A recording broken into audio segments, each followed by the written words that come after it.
ಆ ಯೋಜನೆ ಮಾಡೋಲ್ಲ. ಇವನಿಗೆ ಭೂಮಿ ಬಂದು ಇವಂತ ರೈತರಿಗೆ ಭೂಮಿಯನ್ನು ಕೊಟ್ಟು ಅವ್ರ ಜೀವನ ಕಾಪಾಡಿದೆ.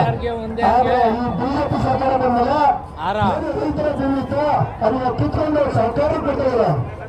ಅಲ್ಲಿಗೆ ಬಿಜೆಪಿ ಬಂದಿರೋದು ಇವು ಸಹಕಾರಗಳನ್ನ ಕಾರ್ಪೊರೇಟ್ಸ್ಗಳನ್ನ ಬಿಸಿನೆಸ್ ಮ್ಯಾನ್ಗಳನ್ನ ಇಂಪ್ರೂವ್ಮೆಂಟ್ ಮಾಡಿದ್ರೆ ಹೊರತು ಬಡಾಟಗಳು ನಮ್ಮಂತವ್ರ ಮೇಲೆ ತರಕಲ್ಲ. ಇವತ್ತು ಒಂದು ಕಲ್ಯಾಣ ಯೋಜನೆಗಳು ಜಾರಿ ಬಂದಿಲ್ಲ. ಇವತ್ತು ಕಪ್ಪಳ ತಗೊಂಡು 15 ಲಕ್ಷ ಮಾಡ್ತೀವಿ ಅಂದ್ರು.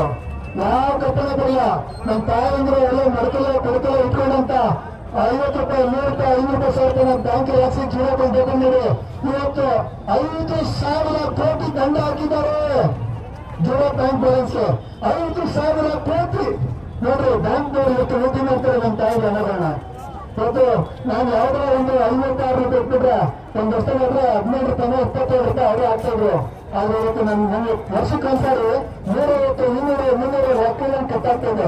ಕೇಳಕ್ಕೆ ಆಗಲ್ಲ. ಯಾಕಂದ್ರೆ ಬಿಡಿ ನೋಡೋ ಕೇಳಕ್ಕೆ ಆಗಲ್ಲ ನಾವು. ಇವತ್ತು ಬ್ಯಾಂಕಿನಲ್ಲಿ ಏನು ಅಂಬೇಡ್ಕರ್ ಇವತ್ತು ನಮಗೆ ಕೇಂದ್ರ ಸರ್ಕಾರದಲ್ಲಿ ತಂದ್ಕೊಟ್ರೆ ಇವತ್ತು ರಿಸರ್ವ್ ಬ್ಯಾಂಕ್ ಅಂತ ಹೇಳಿ ಆ ರಿಸರ್ವ್ ಬ್ಯಾಂಕ್ ನ ಮಾನಪಲ್ಲಿ ಮಾಡಾಕಿದ್ರು ಈ ಬಿಜೆಪಿ ಸರ್ಕಾರದವರು. ಇವತ್ತು ನ್ಯಾಯಾಂಗದ ವ್ಯವಸ್ಥೆಯನ್ನು ಕೂಡ ತನ್ನ ಕಟುಮುಚ್ಚಲ್ಲಿ ಇಟ್ಕೊಂಡಿದ್ದಾರೆ ಅಂತ ಹೇಳಿ 5 ಜನ ನ್ಯಾಯಾಧೀಶರು ಹೊರಗಡೆ ಬಂದು ಪೇಪರ್ ಸ್ಟೇಟ್ಮೆಂಟ್ ಕೊಟ್ಟರು ಅಂತ ಹೇಳಿದ್ರೆ ಇದಕ್ಕಿಂತ ಬಿಜೆಪಿ ಸರ್ಕಾರಕ್ಕೆ ಇದು ಅಂದಿಲ್ಲ ಅಂತ ಹೇಳ್ತೀನಿ ನಾನು.